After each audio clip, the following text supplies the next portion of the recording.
Salam, hər vaxtınız xeyir. Ölkəmizə yaz gəlib, havalar isinib, təbiət yaşıllaşıb. Ölkəmizdə bütün insanlarda bir canlanma, bir hərəkətlilik mövcuddur.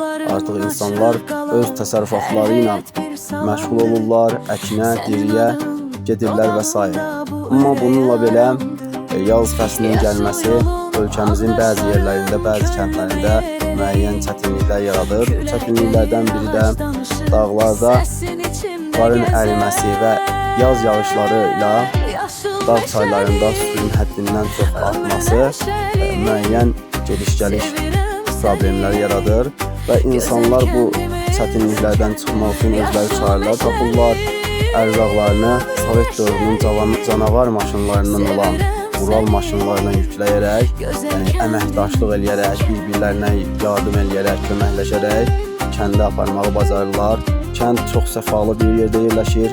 Gördüyünüz bu çay isə Azərbaycanın ən bol sulu dağ çaylarından biri olan Girdiman çayıdır. Qış aylarında, soyuq zamanlarda suyu həddindən artıq azalır, hətta piyada keçmək olur. Amma yaz gəldiyi zaman mövsüm yağışları və dağlarda qarın əriməsi nəticəsində çayda suyun həcmi həddindən çox artır və minik avtomobilləri üçün keçilməz olur.